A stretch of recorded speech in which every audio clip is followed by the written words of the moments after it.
Olá, tudo bem? Seja bem-vindo a mais um vídeo especial sobre saúde natural.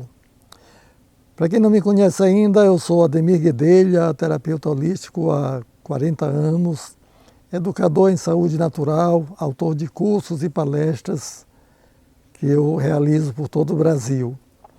Hoje eu trago um tema muito importante e aproveito para advertir que os vídeos deste canal não têm o propósito de substituir consultas médicas, diagnosticar doenças e nem incentivamos também a automedicação. Não use remédio sem o conhecimento do seu médico, nem interrompa medicações sem a devida anuência do seu médico. E antes que a gente continue, eu peço a sua gentileza de curtir o vídeo, dê aí o seu like, se inscrever no canal se ainda não é inscrita e ativar o sino de notificações para que o YouTube lhe avise cada vez que tiver um conteúdo novo no canal. Seu like é muito importante porque é através dessa interação que o YouTube avalia a relevância dos temas. E quando um tema é bastante participativo, o próprio YouTube expande isso para mais pessoas. Então, hoje nós vamos abordar o tratamento natural para endometriose. Endometriose é uma doença grave que acomete 1 em cada 6 mulheres em idade fértil. É muito desconfortável, é uma das principais causas das cólicas menstruais e é também uma causa importante da infertilidade feminina. Lembrando que o especialista do aparelho reprodutor feminino é o ginecologista ou a ginecologista. Consulte o seu médico antes de iniciar qualquer tratamento. E vamos então ao tema de hoje. O que é endometriose? Endometriose é uma anormalidade da saúde feminina que acontece quando as células do endométrio se fixam em outros órgãos e ali se desenvolvem. Endométrio é o nome que dão para o forro uterino, a mucosa que forra o útero por dentro. E a endometriose, ou essas células do endométrio, elas costumam se implantar nos órgãos vizinhos ali, nos órgãos adjacentes, como o útero, o ovário, o reto, a bexiga, às vezes até no próprio útero, na parte externa. Mas ela se localiza principalmente nos ovários, reto, bexiga, mas podem crescer também em outras partes do corpo, mais distantes, como o intestino, o peritônio, diafragma, a pleura, pulmão, nervo ciático. Portanto, é uma doença que atinge partes importantes do corpo, não apenas o sistema feminino. E os principais sintomas são dores intensas no período menstrual. Essa é a principal marca da endometriose. E ela está também fortemente associada à infertilidade da mulher. E ela ocasiona também dores nas relações sexuais. Além desses sintomas mencionados, existem ainda outros como dor ao urinar, dor ao evacuar e também diarreia. Quando a dor na urina ou na evacuação ocorre no período menstrual, é um dos indicadores que fazem suspeitar da existência de endometriose. Eu queria aqui chamar a sua atenção logo a partir de agora para as dores intestinais e a diarreia que ocorre por ocasião da menstruação. Por aí você começa a notar que há uma relação, algo que implica nos outros órgãos, que o útero não funciona sozinho, o ovário não funciona sozinho, mas o estado deles repercute em outros órgãos e vice-versa. Os exames utilizados para detectar a endometriose são o exame pélvico tradicional, com o toque vaginal e retal, onde o especialista busca encontrar alguma massa, algum nódulo, alguma coisa estranha. Há também a ultrassom especializada e especialmente a ressonância magnética, para avaliar inclusive a profundidade da endometriose.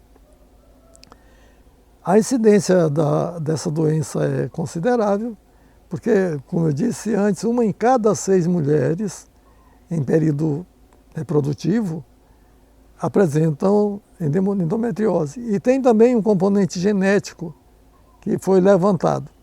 Agora vejam só, foi constatado que as mulheres cuja mãe ou tia tiveram endometriose, essas mulheres têm 5 ou 6 vezes mais chances de contrair essa doença. E por isso os estudiosos concluíram que há um componente genético. Eu quero advertir você de 2 coisas. Primeira, que a genética não determina doenças. A genética determina apenas tendência, predisposição. Isso não quer dizer que você vai ter essa doença. Porque todas as coisas relacionadas com a saúde possuem seus complementos.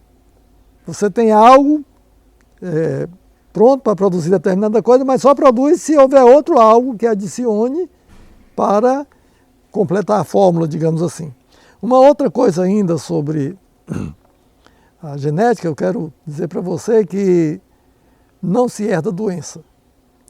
O que a gente herda dos nossos pais é a qualidade do sangue, ou seja, se os pais tiveram sangue muito ruim, muito carregado, vão gerar filhos debilitados. Mas isso daí até constituir uma doença tem um percurso grande. Por exemplo, imagine se você pegar 2 crianças, filhas dos mesmos pais, e levar uma para a Europa, para um daqueles países lá de alto padrão de vida e colocar outra aí no Nordeste, você vai ver que elas não vão desenvolver as mesmas doenças, mesmo tendo os mesmos traços genéticos. E o que se transfere mesmo, o que a gente herda e que a gente transmite são hábitos. Os filhos reproduzem os hábitos dos pais. E aí, como diz aquela música lá dos anos 60, comendo a mesma comida, bebendo a mesma bebida e respirando o mesmo ar, não é de surpreender que desenvolvam as mesmas doenças. Ok? Outra informação importante relacionada com a endometriose é que ela costuma ser diagnosticada aí entre os 25 e os 35 anos. Mas as pesquisas mostram que muito tempo antes elas já existem. A endometriose começa normalmente alguns meses após a primeira menstruação. E esse atraso de 8 anos, em média, acontece porque não se dá muita importância aos sintomas. A endometriose, ela afeta a fertilidade, como eu já falei. É uma das causas da infertilidade feminina e ela é proporcional à intensidade da doença, chegando a 50% da infertilidade ser atribuída à endometriose. Portanto, se você tem dificuldade de engravidar e sente cólicas menstruais, você é forte candidata a ter endometriose. Então, faça um levantamento, consulte seu médico, seu ginecologista e comece a avaliar essa possibilidade.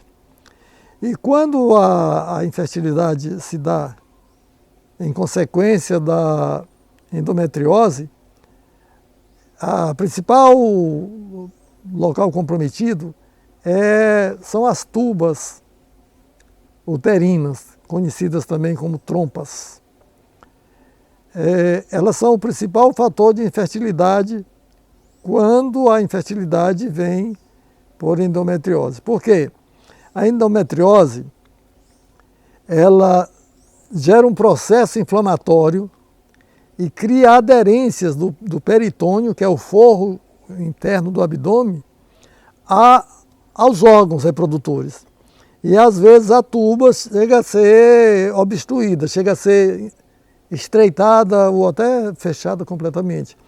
E isso impede o caminho do óvulo e acaba impedindo a gravidez. Essas aderências elas podem ser parciais e podem ser até totais. Então, com as trompas, né, interrompidas, não vai haver gravidez. E se houver, fica muito dificultada. Depois da endometriose tubária, existe a endometriose nos ovários, ou seja, quando as células do endométrio se implantam no ovário. E isso também pode comprometer a fertilidade, porque gera alterações inflamatórias e imunológicas no útero, e isso dificulta a implantação do embrião no útero, certo? E a endometriose, como falamos de início, ela pode se instalar em órgãos à distância, mas ela é diferente do câncer, é diferente da metástase, porque a endometriose ela não se espalha aleatoriamente. Ela chega naquele ponto ali, se desenvolve e por ali fica. Tanto é que pode surgir endometriose em órgãos distantes da pelvis, fora da área dos órgãos reprodutores, e sem ocorrer nos órgãos vizinhos. Você pode, por exemplo, ter endometriose no nervo ciático, por exemplo, ou no pulmão, sem ter endometriose nem no ovário, nem na tuba uterina, nem na bexiga, certo? Nem no reto, e assim por diante. Portanto, a endometriose ela não é como o câncer, ela não gera metástase. Mesmo assim, é uma doença que causa uma certa apreensão, porque o que tem a ver a célula do útero, do endométrio, e parar no intestino, por exemplo, na bexiga, não tem nada a ver. A endometriose é considerada uma doença incurável, não tem cura para a endometriose. O que existe são tratamentos paliativos para administrar as crises dolorosas, tem por objetivo retardar o avanço da doença e proporcionar algum conforto para a mulher, minimizando os incômodos que a endometriose causa, que ela promove. E essa falta de um tratamento eficaz para a endometriose, ela se deve também ao desconhecimento das causas. A ginecologia reconhece que as causas da endometriose são ainda confusas. Existem quatro fatores que podem gerar endometriose, mas não se sabe a causa essencial. Um deles são os próprios hormônios reprodutivos, né? Os hormônios femininos. Eles são produzidos para estimular as células do endométrio a se multiplicarem. Isso faz com que a mucosa do útero fique mais espessa e também mais volumosa. E quando essas células do endométrio, quando não há gravidez, esse forro do endométrio, ou melhor, esse forro do útero, chamado endométrio, ele é solto, ele se decompõe em forma de sangue e é eliminado. E nesse percurso, muitas vezes, células do endométrio vão crescer fora do útero, certo? E outro detalhe, que as células endometriais, elas são diferentes das células comuns do endométrio. Por exemplo, você sabe que as células do forro uterino, elas são liberadas e são expulsas a cada menstruação. No entanto, aquelas que se implantaram lá nos órgãos, em outros órgãos, elas não são expelidas, porque elas estão fora do caminho menstrual. E elas só tendem a crescer, a se desenvolver. E isso tem também duas razões para isso. Uma delas é o que chamam de menstruação retrógrada. O sangue da menstruação, contendo as células do endométrio, eles refluem, eles retornam um pouco. Assim como há o retorno no esôfago, né? O refluxo do esôfago, existe também o refluxo menstrual. Parte desse sangue retorna e ganha a corrente sanguínea, às vezes chegam até ao forro do abdômen, é chamado de menstruação retrógrada. E a maioria das vezes esse refluxo menstrual segue para a barriga, através das tubas uterinas. E aqui é um detalhe muito importante e é onde eu quero concentrar a atenção. Essas informações que estão sendo compartilhadas, elas são consensuais. Elas são as informações da própria ginecologia. Então, o sistema imunológico deficiente.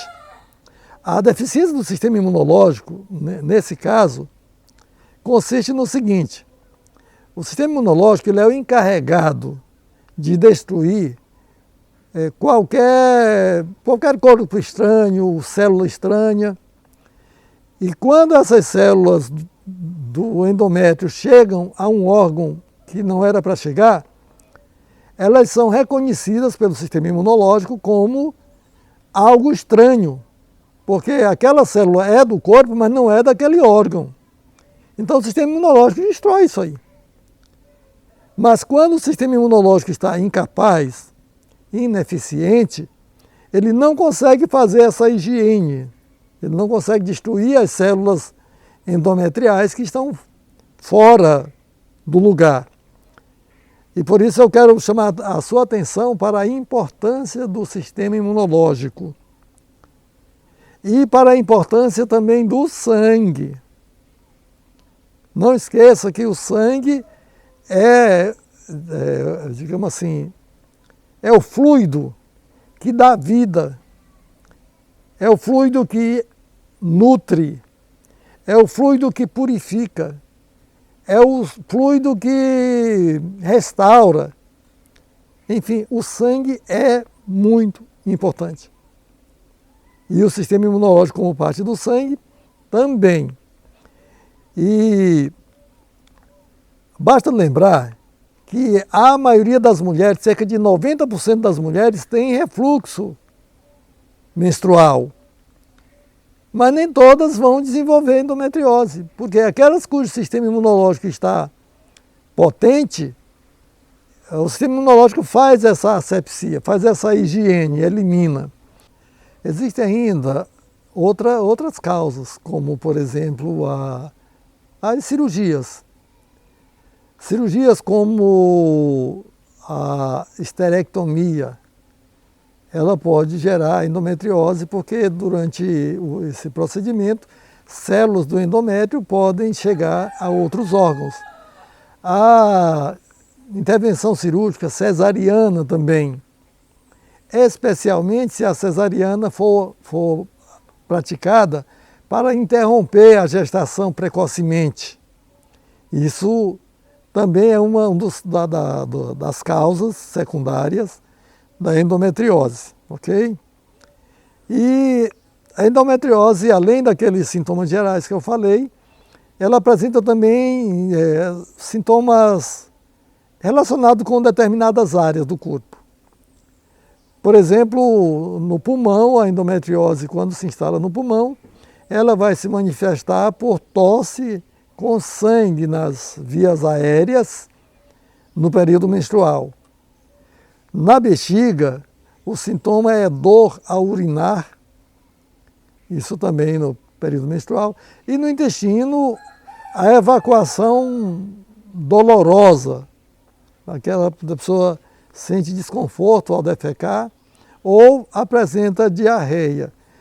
E aqui observem que o intestino é a principal sede de lixo do nosso corpo. É a parte mais suja, a que mais lida com imundícies e que muitas vezes não consegue se desfazer delas e agrava qualquer problema de saúde. No nervo ciático, a endometriose vai apresentar dor na região lombar e no músculo posterior da coxa. E no diafragma vai apresentar dores no ombro direito e no pescoço. E o tratamento da endometriose fora da região pélvica é igual ao tratamento praticado nos órgãos pélvicos. E esse tratamento consiste no uso de medicamentos hormonais, cujo objetivo é interromper a menstruação. Agora pense você. Como é que um fenômeno natural, normal e saudável como a menstruação pode ser causa de doença? Não é um contrassenso? Como é que algo saudável, normal, vai ser causa de doença? A gente vai entender isso aí. Pois bem, e outra forma de tratamento, quando o foco de endometriose já é maior, são as cirurgias para remoção.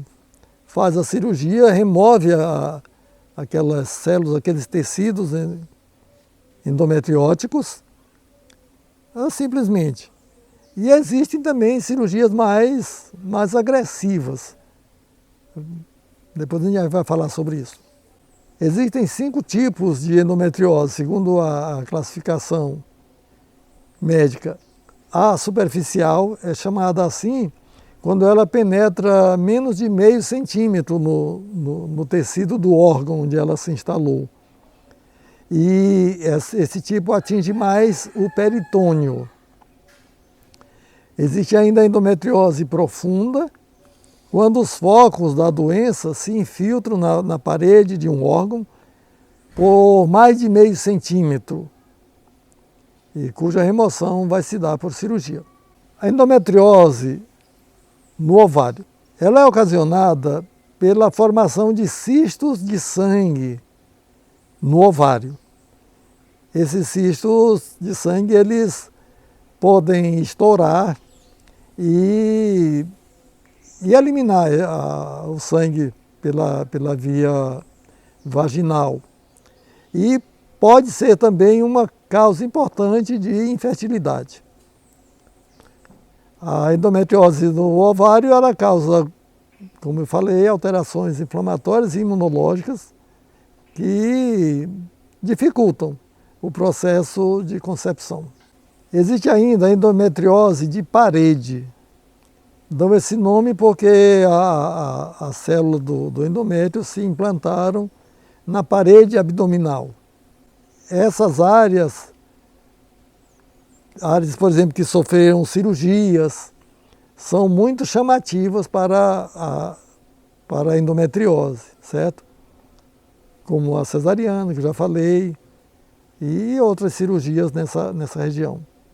A endometriose pulmonar, essa é bastante rara. Graças a Deus, ela não é comum, mas acontece também, apesar da distância, né?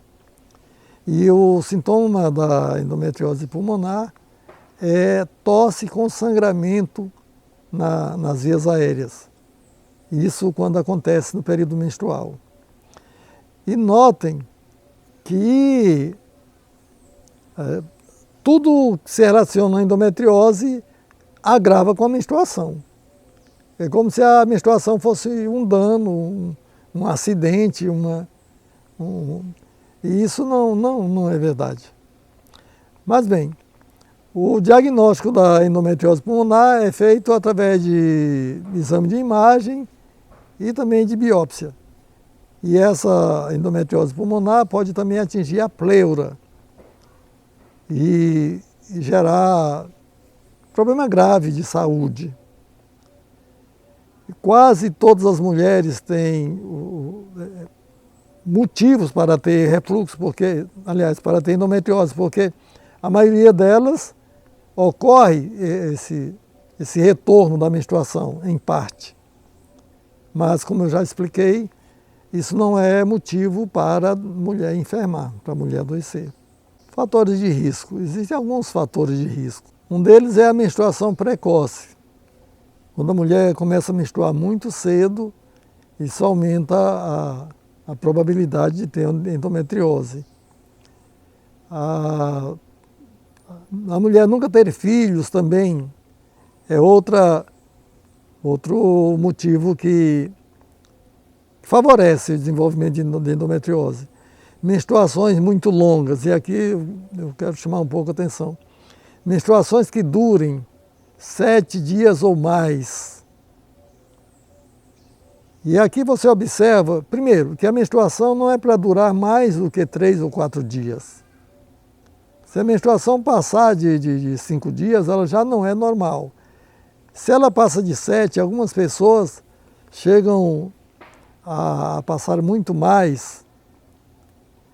E eu aproveito aqui a oportunidade para citar um caso de uma paciente, uma jovem de 26 anos, casada, sofria de dores terríveis na menstruação e ela foi diagnosticada de endometriose e além de outros problemas menstruais. E essa jovem senhora ficava de 6 a 7 meses sem menstruar. E quando menstruava, era como se o mundo fosse acabar. Era um sangramento perigoso, porque é como se ela quisesse atualizar a menstruação do semestre todo de uma vez. Eram prolongadas, o volume de sangue muito grande, dores insuportáveis, tinha que procurar o hospital para atendimento médico todas as vezes que aparecia a menstruação aí, a cada 6 ou 7 meses. Com o nosso tratamento, sem usar drogas convencionais, apenas com os recursos da natureza, em 3 meses, ela estava menstruando todos os meses, sem a necessidade de passar em posto médico, sem a necessidade de usar medicamentos convencionais, menstruações confortáveis, normais. E isso para uma pessoa que sofria transtornos horríveis, horríveis. Eu cheguei a ver momentos em que ela quase desfalecia. Chegava a ficar com os lábios roxos, os pés gelados, a pele toda gelada. É uma situação terrível, muito, muito difícil. No entanto, o tratamento que a gente orienta é um tratamento simples, baseado em hábitos, em algumas práticas naturais, uso de recursos da natureza, que eliminam os fatores, eliminam essa doença na sua causa. E o tratamento convencional para a endometriose, como eu disse, é um tratamento paliativo, mas tem sido importante porque alivia os desconfortos. E esse tratamento é feito à base de medicamentos para controlar a dor e minimizar o avanço da doença, retardar. É utilizado também a cirurgia em alguns casos. Tratamento com anticoncepcionais para interromper o ciclo menstrual. Com isso, vai impedindo que a doença se agrave mais ainda, porque a tendência dela é agravar-se. E os anticoncepcionais têm que ser usados de modo contínuo, porque é como se simulasse uma gravidez. Aliás, a gravidez é um fator que traz alívio para a endometriose. Não vai curar, mas faz com que os sintomas desapareçam por algum tempo. Até parece que a endometriose, como eu falei no vídeo de cólicas menstruais, parece que é uma punição pelo fato de a mulher não engravidar.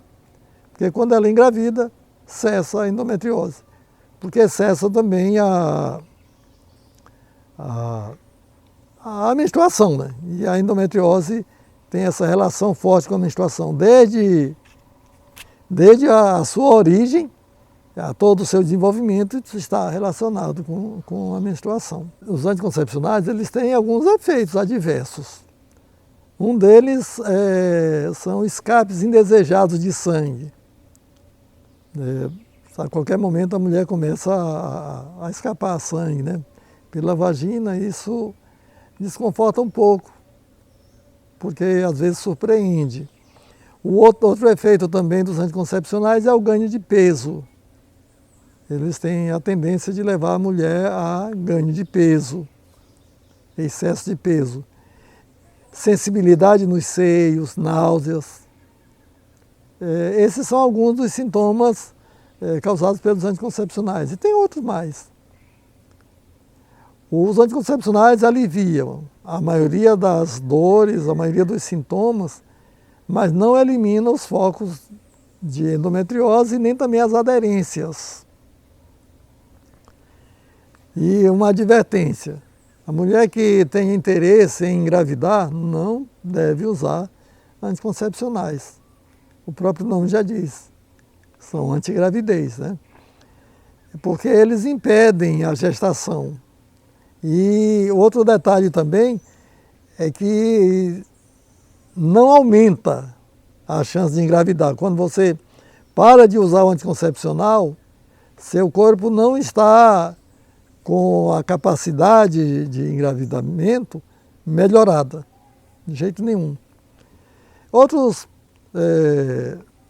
medicamentos também são usados, alguns para impedir que o ovário produza seus hormônios.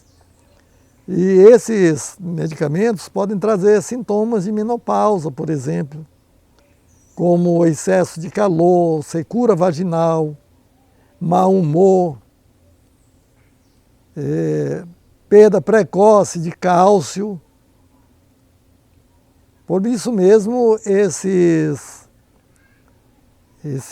medicamentos, principalmente esses que impedem a produção de hormônios pelo ovário, eles são indicados apenas para tratamentos curtos, de até 6 meses, porque os efeitos adversos são grandes, principalmente esses de perda de cálcio e predispondo a mulher à osteoporose, ainda jovem, né?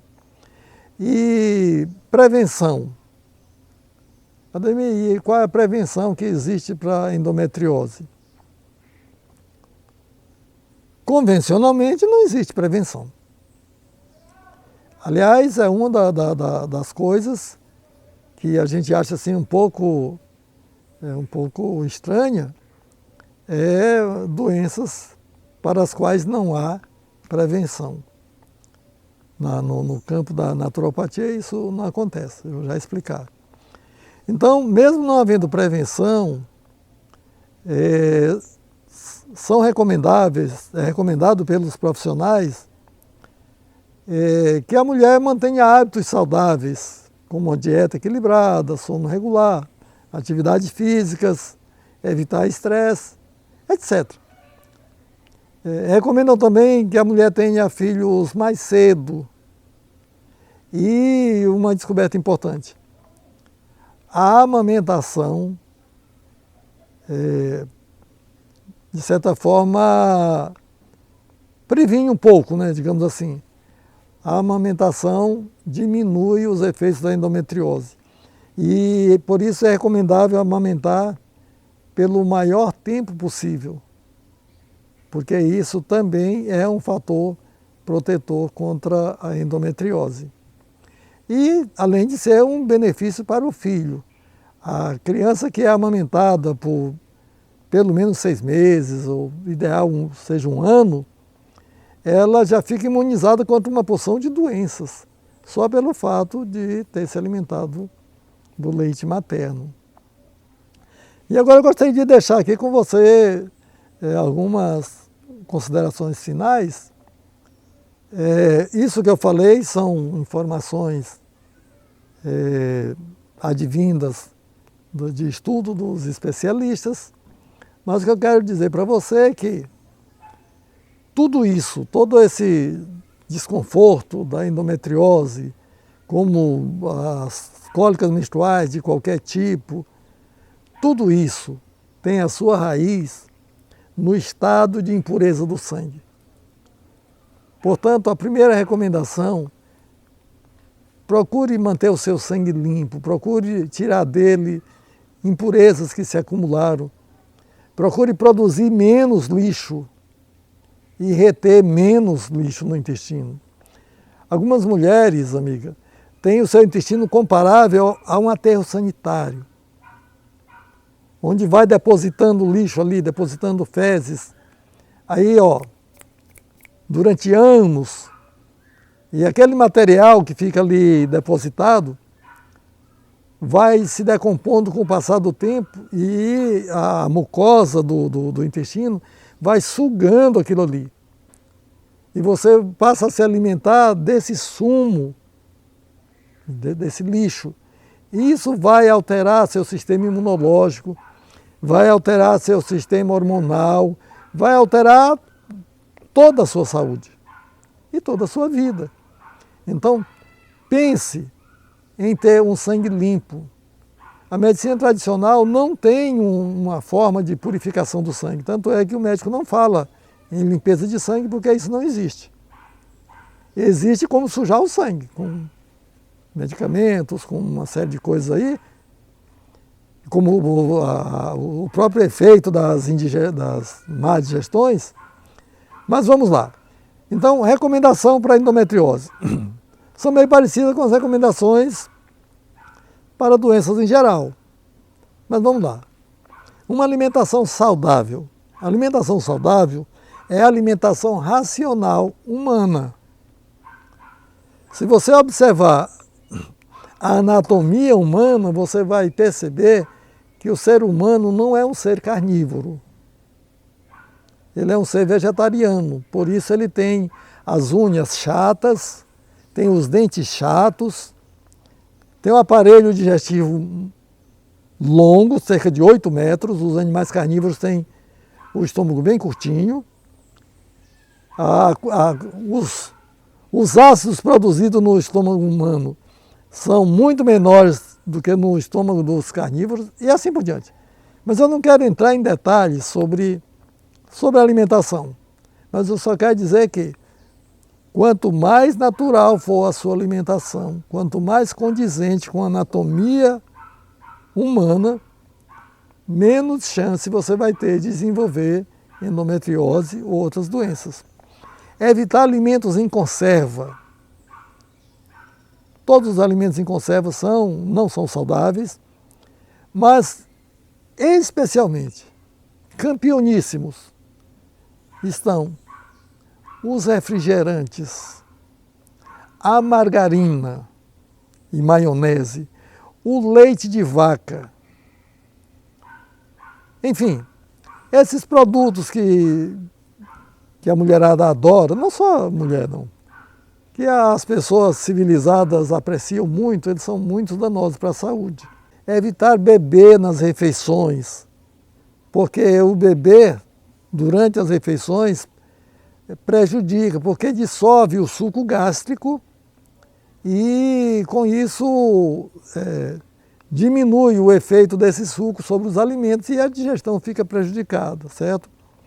Evitar também produtos gelados de qualquer tipo, desde beber água gelada, a comer produtos gelados, nada gelado deveria entrar no corpo humano. Usar água com limão à noite antes de dormir. Usar aí um copo de água com limão, na proporção de 1 medida de limão para 3 ou 4 de água, certo? E em jejum, você pode também tomar água pura, natural, em torno aí de 500 ml a 750 ml. Pode tomar à vontade, não tem problema. Você tomar até 1 litro não vai ter problema em jejum. Isso vai lavar o seu aparelho digestivo, vai ajudar na limpeza dos rins, ajuda a dissolver impureza, uma série de coisas assim. Então, tomar uma água com limão antes de dormir, tomar meio litro ou mais de água natural ao acordar, tudo isso vai ajudando na higiene interna, na limpeza do seu trato digestivo e também no trato urinário. E como recomendações mais práticas, você pode fazer o banho frio de toalha cedinho ao acordar, no calor do sono, no abrir dos olhos. Esse banho de toalha eu já expliquei em um outro vídeo aí. Você pode também fazer o banho frio de assento. Esse banho frio de assento simplesmente você coloca 20 litros de água numa bacia que seja capaz de caber essa quantidade de água mais o seu corpo sentado dentro. Não se preocupe, se a vasilha couber, você sentada lá dentro com 20 litros de água, isso é o que basta. Um detalhe sobre o banho frio de assento é que se você tem os pés frios, e normalmente quem tem problemas menstruais, tem a pele fria, tem os pés gelados, para fazer esse banho de toalha precisa fazer um aquecimento dos pés. Aliás, fazer o banho de assento precisa aquecer os pés antes do banho de assento. E esse aquecimento é válido também para o banho de toalha. Normalmente, quando a mulher acorda, os pés delas estão quentinhos devido ao agasalho da cama, o próprio processo do sono. Mas em casos graves, a mulher pode acordar com os pés frios. E se ela acorda com os pés frios, deve aquecê-los antes de fazer o banho de toalha. Se ela fizer o banho de toalha estando os pés gelados, como a gente diz, não vai fazer bem, vai fazer mal. A mesma coisa o banho de assento. Essas recomendações que eu faço, elas não têm contraindicações, mas elas exigem um procedimento correto, existe um modo de fazer correto. Então, banho de toalha com aquecimento dos pés, se os pés estiverem frios. E o banho de assento. Esse banho de assento você pode fazer na metade da manhã ou na metade da tarde, conforme a sua rotina, ou ainda à noite antes de dormir. O importante é que tenha passado cerca de 3 horas da refeição anterior, certo? E feito qualquer desses banhos, também não tomar a refeição com menos de meia hora depois. Então, se você fizer um banho desse e vai comer, deixe o aparelho digestivo repousar aí por uma meia hora para se acomodar, porque são aplicações enérgicas, são aplicações que mexem com a fisiologia. Ainda falando sobre o banho de assento, esse banho frio de assento, aliás, essas aplicações que eu estou recomendando, você deve fazer isso aí ao longo do mês. Não espere as cólicas aparecerem, não espere as coisas se tumultuarem.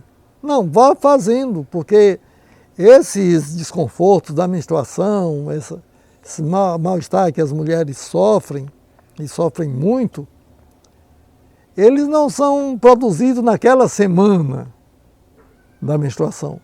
Eles são produzidos ao longo do mês. Então, se você passar o mês desconstruindo essas crises, quando chegar lá na hora delas acontecerem, elas estarão, no mínimo, elas estarão bem menores.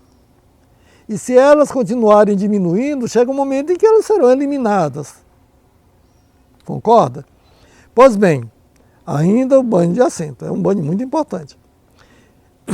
No período menstrual, na semana da menstruação, ou quando as cólicas aparecerem, dispense os banhos frios.